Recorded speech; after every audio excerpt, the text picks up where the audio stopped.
Welcome students. This is second video of the chapter from the diary of Anne Frank. Hindi explanation. मुझ जैसी के लिए diary लिखना वास्तव में एक विचित्र अनुभव है। एन फ्रैंक अपने बारे में लिखती हैं कि डायरी लिखना इनके लिए एक विचित्र एक्सपीरियंस है।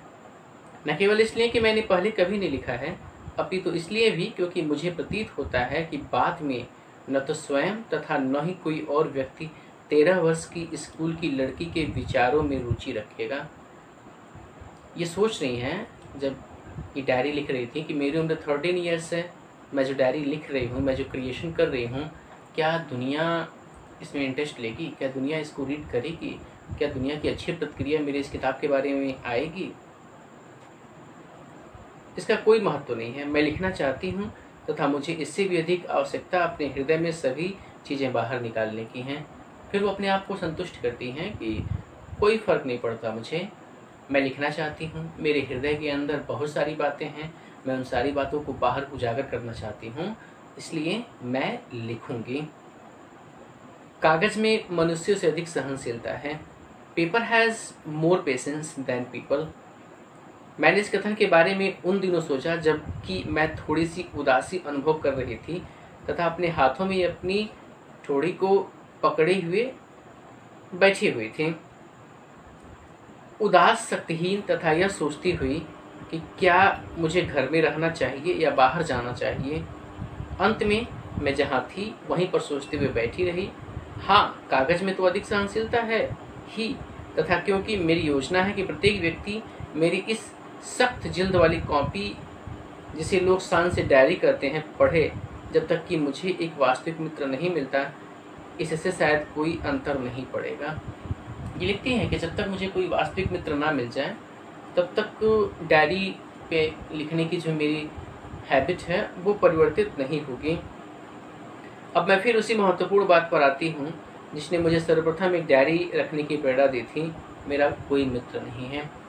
ये अपने बारे में बताती हैं कि इनका कोई मित्र नहीं था, किसी के साथ इनकी वैसी जान पहचान नहीं थी जिसके साथ ये अपने हृदय की बातें शेयर कर सकें, जिसे अपने दुख सुख को बता सकें, क्योंकि इनके मन में हमेशा ये भय बना रहता था कि मैं जिससे बात करूँगी, मैं जिससे अपनी बातों को शेयर करूँगी, हो सकता है वह उस बात को अनेक लोगों को बता दें जिसे उसे नहीं बताना चाहिए।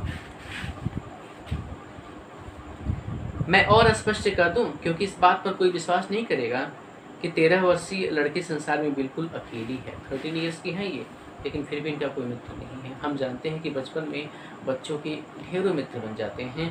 इस समय मित्रता एक नए रूप में सृजित होती है और बच्चे मित्र के प्रति काफ़ी हद तक समर्पित भी होते हैं, तथा मैं हूँ भी नहीं। देखिए, ये दोनों बातें लिख रही हैं कि मैं दुनिया में सबसे अकेली हूँ, लेकिन नहीं भी हूँ। क्यों नहीं है? क्योंकि इनकी जो मित्र है वो है इनकी डायरी। मेरे प्रिय माता पिता हैं, 16 वर्षीय बहन है तथा लगभग 30 व्यक्ति ऐसे हैं जिन्हें मैं मित्र कह सकती हूँ। अर्थात ये डायरी तब लिख रही हैं जब वो उस सीक्रेट प्लेस पर ये लोग छिपी हुई हैं, युद्ध के दौरान अपने परिवार के साथ और अन्य सदस्यों के साथ। मेरा परिवार है, प्रिय चाचियाँ हैं तथा एक अच्छा घर है। नहीं, ऊपर से तो लगता है कि मेरे पास सभी कुछ है सिवाय एक सच्चे मित्र के। जब मैं अपने मित्रों के साथ होती हूँ तो मैं केवल मौज मस्ती के बारे में सोचती हूँ। मैं साधारण प्रतिदिन की बातों के अतिरिक्त किसी और की बात के बारे में नहीं सोच सकती। हम और नज़दीक आते प्रतीत नहीं होते तथा यही एक समस्या है।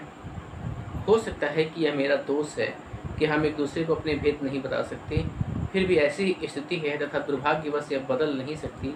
यही कारण है कि मैंने डायरी आरंभ की। ये लिखती हैं कि स्वभावतः ऐसा होता है कि जब मैं अपने मित्रों के साथ मिलती हूँ, हम मिलते हैं, खेलते हैं, साथ साथ बातचीत करते हैं, कुछ थोड़ी मोड़ी बातचीत हम करते हैं, कुछ ऐसे समझ लीजिए कि कोई क्राइटेरिया बना हुआ है, हम उस मुद्दों पर बात करते हैं, फिर ख़त्म हो जाता है। हमारे मित्र हमारे घर अपने अपने घर चले जाते हैं।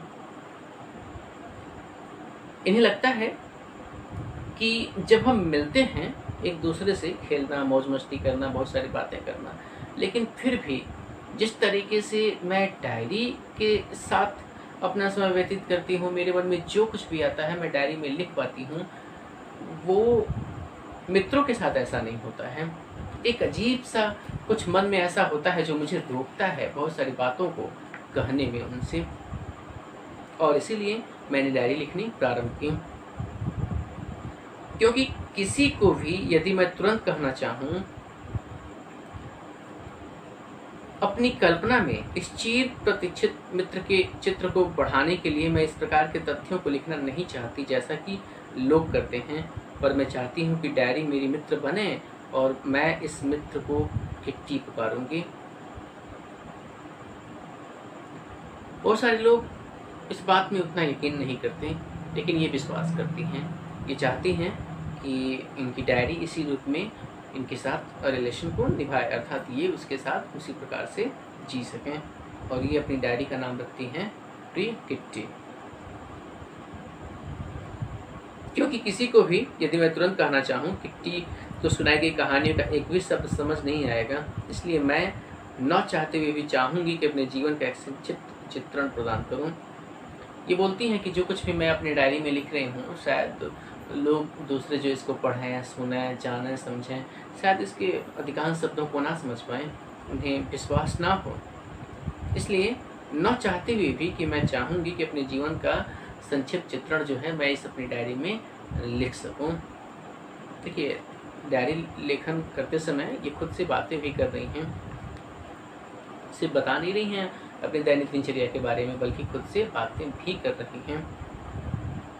मेरे पिता ने, जिन्हें मैंने सबसे अधिक पूजनीय माना है, मेरी माता से तब तक विवाह नहीं किया जब तक कि उनकी आयु 36 वर्ष की तथा माता की आयु 25 वर्ष की नहीं हो गई। अपने पिता के विषय में लिखती हैं कि पिता जब 36 ईयर्स के हो गए और इनकी माता की उम्र 25 ईयर्स की हो गई, तब जाकर उन दोनों लोगों ने शादी किया। मेरी बहन मार्गोट का जन्म जर्मनी के शहर फ्रैंकफर्ट में 1926 में हुआ। मेरा जन्म 12 जून 1929 को हुआ। मैं 4 वर्ष की आयु तक फ्रैंकफर्ट में रही। मेरे पिता 1933 में हॉलैंड जाकर बस गए। मेरी माता एडिथ हॉलैंड फ्रैंक उनके साथ रहने के लिए सितंबर में गई, जबकि मार्गरेट तथा मैं अपनी दादी के साथ रहने ऑचन चली गई। मार्गरेट दिसंबर में हॉलैंड चली गई तथा मैं उसके पीछे पीछे फरवरी में उस समय चली गई जबकि मुझे मार्गरेट के लिए जन्मदिन के उपहार के रूप में मेज पर रख दिया गया। मैंने तुरंत मॉन्टेसरी नर्सरी स्कूल में पढ़ाई आरंभ कर दी।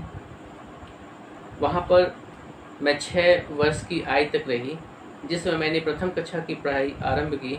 6ठी कक्षा में मेरी अध्यापिका, मुख्य अध्यापिका श्रीमती क्यूप्रस थी। वर्ष के अंत में जब हमने हृदय को तोड़ने वाली अलविदा कही, उस समय हम दोनों की आंखों में आंसू था।